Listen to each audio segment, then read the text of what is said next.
Assalamualaikum warahmatullahi wabarakatuh. Obboleeyyan kiyya oduu gaddaa onnee nama madeessu Hamza Amin rabbi isaaf haa araaramu, rabbi jannatul firdoosiin isa haa qananiisu jenna. Mucaan kuni wallahi nama akhlaaqa gaarii fi haala gaariidha jechuudha. Amma ilma namaa kana waa hedduu irraa hubanna, waa hedduu irraa baranna jechuudha obboleeyyan kiyya. Mucaan kun yeroo gabaabaa keessatti walaloo babbareedduu takka jedhuudhaan jaalatama uummata biratti qabaa jechuudha. Mucaan kuni fayyama isaa osoo dhageenyu du'ee isaa dhageenya jecha. Mee obboleeyyan kiyya waa isin garsiisa, waa isin hubachiisan hordofaa isiniin jedha. Mucaan kun sagaleen isaa guyyaa inni dhabame jechuu ramadaanuma keessa nagaa akka qabudha jechuudha.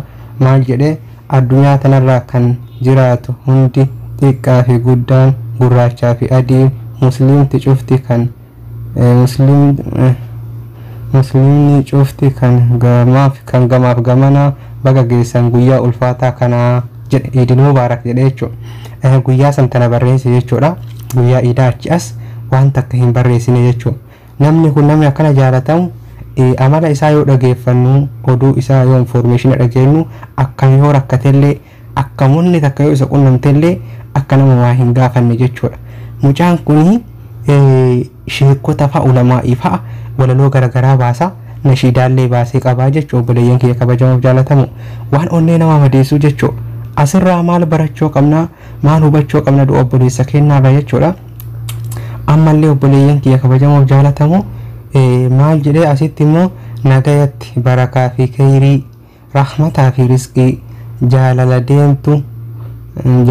deemtu takka hin qabne cinqii, yaa shaarul qur'aan kabajamtuu baatii, araarama qabda hin quufamtu ati. Biyyeenna haa nyaattu. Rabbi khayrii akkanaa kana nu haa qunnamu obboleeyyan kiyya. Nu Facebook irra waa meeqa barreessine, waa'ee paartii, waa'ee paantii, waa'ee arrabaa, waa'ee gandaa barreessine jechuudha. Mucaan kun kaatimaa rabbi isa tolchuuf rabbi jaannatan isaa qanansiisu wanni inni barreessu hunduu waan gaarii, waan diinii, waan rabbi jaalatu qofa jechuudha obboleeyyan kiyya kabajamuuf jaalatamu. Ammallee dharraa tan sin baane sila ati keenya dharraa akkasitti obboleeyyan kiyya dharraa tee sin baane sila ati keenya atuu immoo kutuuf guyyaan kee geenyee maal goonaree nutis suma geegessina waggaan nu haa ga'u nagaatti siin jenne. Hamza Amin baatii ramadaanaatiif walaloo akkanaa baase jechuu obboleeyyan kee kabajamuu jaalatamu. Kun ammallee ol deemne ilaallaa jechuudha. Kun nashiidaa isaati jecha yuutuubii isaa kana. Yuutuubii kana seentanii deemtan Sheek Adam Tuulaa Walloo akkasitti isaaf walaloo baaseera jechuudha. Wanni inni hojjetu hunduu waan diinii wal qabatu waan gaariidha jechuudha. Leenjii isaa ustaaza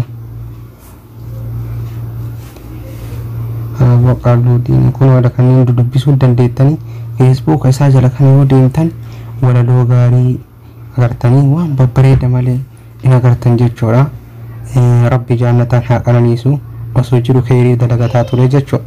Osoo lubbuun jiru waan gaarii dalagataa ture jechuudha. Kaatimaan teennoo akkam taati warra Facebook irratti waan garaagaraa barreessinu warri wal arrabsinu jecha. Yaa Rabbi nu dhiisi.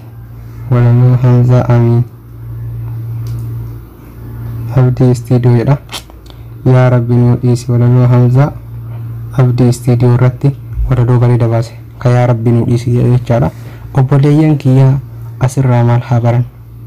Wanni nu barannu maaliin asirraa? Rabbiin ardii lafaa tolchee bal'isee ilma namaas uumee irra jiraachise. Guyyaa aduu ibsee bobbaanee akka gallu, halkanis dukkansee boqonnee akka bullu. Hojiilee gaggaarii dalaynee hojjennee ajaja rabbii ajajamnee guunnee jireenya addunyaa kan akka jiraannu addaan nuuf baasee waan goonuuf tadhiisnu. Kan irraa dhorkamuu qabnu gargar baasee tan nuuf hayyamamtes hundumaa nuuf ibsee tola hanga hin qabne gaaromina guddaa gooytaan nuuf tolee nuuf ta'e akka hunda. Nummoo qananiisaa ofirra wallaallee daantiin taane hordofnee deemne karaa malee. Garii malee irra hedduun of guddisee hamma gaaraa of dhiibee if dhaadeessee rabbi mootii isa uume irra irraanfatee ana beeka je'ee iyyee findaadate. Barakkana keessa jirra barahamaa bara firraanfatee dagame ilmi namaa barii bariitu waan haaree meeqaa si durattas bahee tuttuqee si jeeqa. Gaafilee ciccimtuu cimtees cinqitu deebisaan isii dhaatan sitti ulfaattu santu deddeebi'ee dhufee nama rakkaa kan beekee hubatee immoo nama beeka. Ganama duuhamtuu galgallis daranii shoorarkaa agartee addunyaan guutunii akka durii miti ardiin lafaa baddee ijji waa gariifaa nu laaluu dadhabde. Baaragee gubatee wallee ilmi namaa lubbuu galfatee moggaggalee deema. Aliif ollaan walit dhufee dur wal gaggaafatu arra ulaa cufatee liphii isaa hin gartu. Barakkana keessa jirra barahamaa bara mala dhabee hundi ilmi namaa goda cufa seenee asiif achi ce'ee garri goru dhimnaan mana galee taa'e. Harka ofii shakka namni qaama isaa alaa mana seenee manaas waswaasa duris mala maalii qabaa mitin. Obboleeyyan kiyyaa mee amma sirraa maal baran namni kun osoo lubbuun jiru waan dalagataa ture. Waan akkasiitii obboleeyyan kiyyaa Hamzaan nama akkanaa ture. Facebook isaa guutuu hanga jalaatti yoo jala deemtan waan keerii malee waan gaarii malee waan boru rabbiin jaannata keessa isa gammachiisu malee waan takka hin dalagne jechuudha. Mee baay'een nama yeroo ammaa keessa Facebook nama hedduu yoo hubanne waan maaliitu jala jira wantoota siyaasaatii fi arrabaa fi gandaatti qofa jechuudha. Nutis dabalatee hagaan baatutti jechuudha hundinuu jechuudha obboleeyyan kiyyaa mucaan kun hadhaa hojii aggaaggaarii akkanaa kana dalagaa ture jechuudha. Waan isa hin dagachiifne jechuudha obboleeyyan kiyya kabajamuuf jaalatamu. Amma mucaan kun dhibamee isaa osoo hin dhageen ramadaana asitti suwaa barreessaa jiru haga ramadaan hiikame iidaa asitti waa hin barreessine jechuudha. Amma du'a isaa yoo dhageenyu hundinuu nu gaddisiisa jechuudha. Amma rabbiin jannataan isaa qananiisu isaaf du'aa kadhachuudha wanni guddaan jechuudha obboleeyyan kiyya. Kunoo Hamzaa akkuma beektanii hojii gaggaarii akkanaa kana dalagaa jechuudha. Mee viidiyoo tana waliin ilaallaa xumurru. Ni fakkeessa malee kan rabbiiti humni ifiin jira se'ee ol je'ee qoma dhiibaa dhibee xiqqoo takkaaf deebi'ee gaggaba. Bara akkam keessa jirra barahamaa bara firraanfatee dagame ilmi namaa barri humaan taane namumaatu badee karaa irraa maqee qaalii rabbii dide. Osuma beekuu wallaaleef dagatee osuma dhageewuu gurra isaa cufate. Badii baay'iseetii guyyuma guyyaanii namni qullaa yaa'e fixatee qaanii dur uffata muree cicciratee deemaa har'a sanuu haree of duwwise qaama. Jallatee hammaatee achi kutuu keessaa nyaachuu eegalee ilmi namaa bineensa kan rabbiin dhoorgee makhluuqa balfamaa bakka qalma isaaniitti santu qaqqalama. Tuncufti baay'attee bal'attee faca'anaan akka walii oliin namni walis miinaan dallansuun rabbii addunyatti buutee adii fi gurraachas huutee galaafatte. Qaroomneetti jirras warri jiru quufee qormaanni itti dhufnaan lafa dhawe kufee akka dandeettii fi humna humaan qabne of baratan akka ifiin hin jiraanne. Dachii fi samiidhas kan qaburqaa cufaa fidaa fi fixaanis mootii guddaa qofaa ifin daadarkeessin daandiin taan irratti kottu as deebi'ii gama rabbii keetii.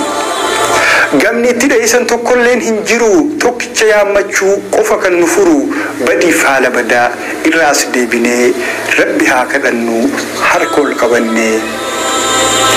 Araara keeffeenaa yaa rabbi nuuf dhiisi tan dabarte nurra dabrii fuulduras nu tiisi kan garaan jabaanne jabaa hundaa olii akka keenya laalin dirmadhu nu gaali.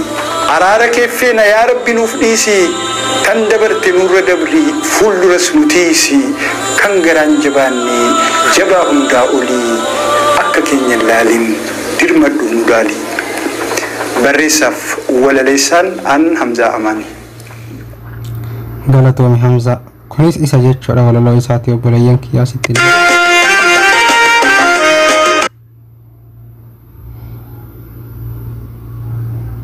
obboleeyyan kee kabajamoo akkana kun jechaadha waan gaarii malee barreessaa hin ture jechuudha obboleeyyan kan rabbi kaatimaan waa tolchu jechuudha.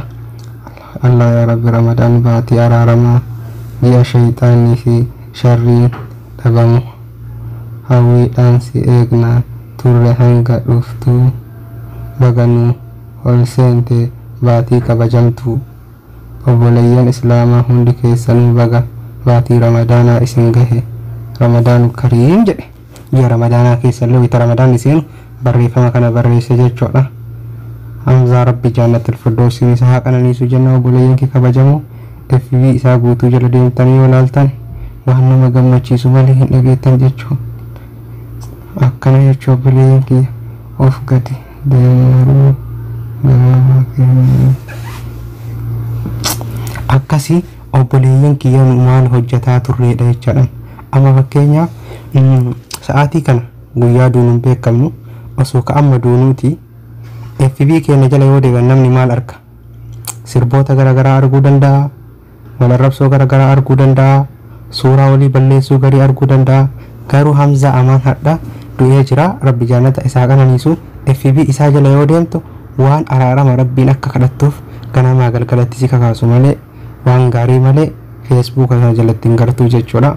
Wanni kun akka uffattashnu fi akka of ilaallu akka of madaallu kan godhu ta'a jechuudha. Wanni kun obboleeyyan kee kabajamoo jaalatamu kanaaf waan hordoftaniif galatooma ankasii wajjin ture abdii koomeediitii Hamzaa Amaan rabbi jaannatul firdawsiin haa qananiisu nutis ufaa ufattashnu ufaa ilaallu duuti karaa kennaan hunduu kanan nu eeggate jechuudha. Kanaafuu barumsa guddaa asirraa fudhachuudha qabna jechuudha. Waan barreessinuu fi waan maxxansinuu ilaaluudha qabna jechuudha. Nama nu arrabsuu hin qabnu suuraa namas balleessuu hin qabnu asirraa waa hubanna jechuudha. Namni haqa ofii falmatuu barbaadullee karaa nagaatiin karaa kiriitiin karaa seera qabeessaan ta'uun barbaachisaadha jechuudha obboleeyyan kee kabajamoo. Akkasitti waan hordoftaniif galatoomaa akkasitti rabbi jaannatul firdawsiin isa haa qananiisu jenna horaa bulaa.